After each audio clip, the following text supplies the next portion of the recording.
Dua sisi kembali ke hadapan Anda pemirsa, saya ingin ke Dr. Tirta. Dr. Tirta, bagaimana Anda menanggapi apa yang disampaikan oleh narasumber saya di studio bahwa ada prinsip kehati-hatian dalam pelaksanaan vaksinasi ini. Sementara ada target vaksinasi yang harus terus dicapai, 1 juta per hari yang harus divaksin kalau kita mendengarkan Presiden pernyataannya. Halo? Hostnya yang unmute. Dr. Tirta bisa dengar saya? Di unmute, tolong dong, hostnya yang unmute, jangan Ya, saya. Dr. Tirta. Halo? Saya di mute sama hostnya. Ya, kita akan coba perbaiki komunikasi dengan Dr. Tirta ya, karena suaranya kita tidak bisa dengar di studio.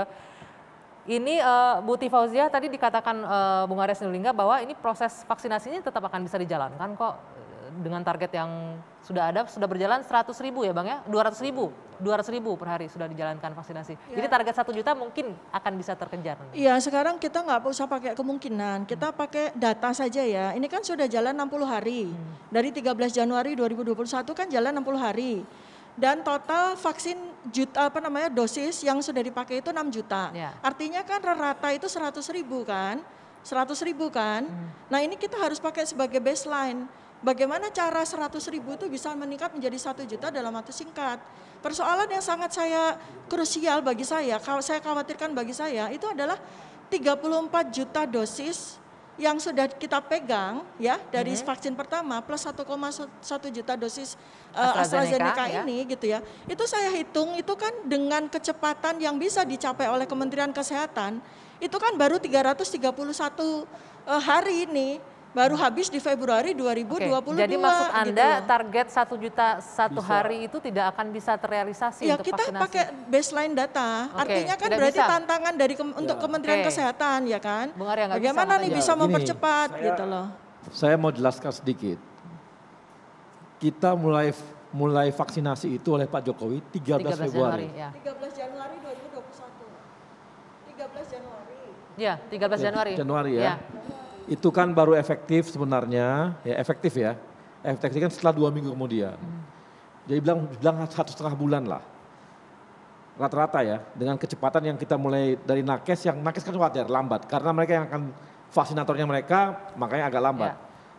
Tapi dalam hitungan kita, artinya ini masih dalam hitungan yang 150.000 sampai 200.000 sehari. Yang bisa divaksin oleh kawan-kawan dari Kemenkes. Totalnya semua nih ya. Satu hari dia bicara 1 hari 250.000 itu? Iya, 150 sampai 200.000 sehari.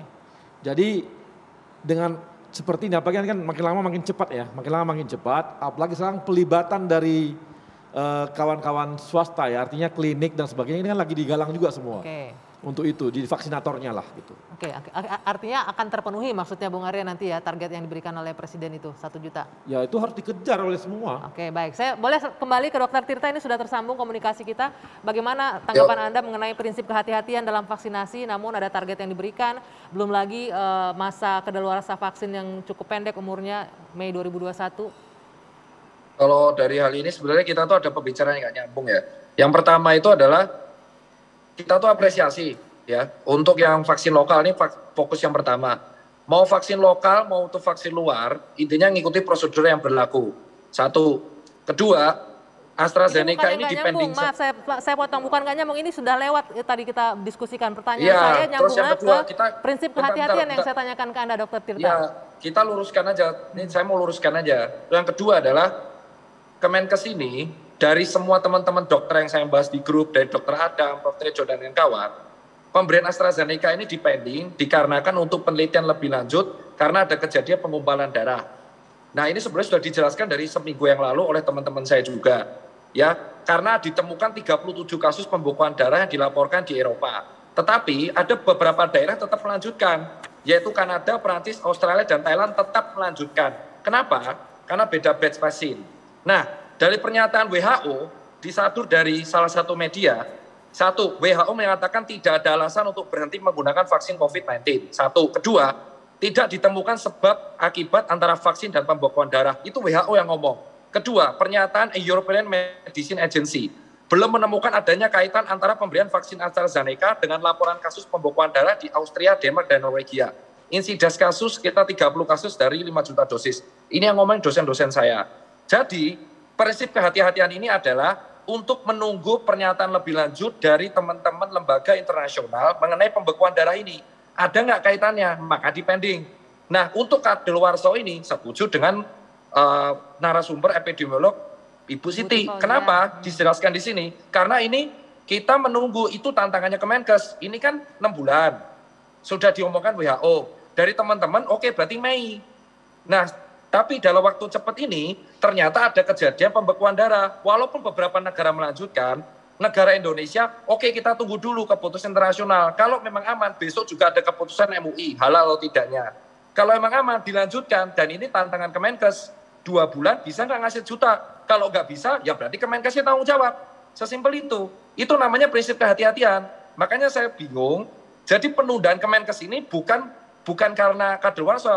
Kemenkes menunda karena meneliti ini yang pembekuan gimana. Itu yang sudah kita bahas dari tadi, Dokter Tita. Betul, Oke, saya sekarang minta tanggapan. setuju. Saya minta Ibu Nadia, tadi katanya bisa nggak dalam 2 bulan menghabiskan 1 juta?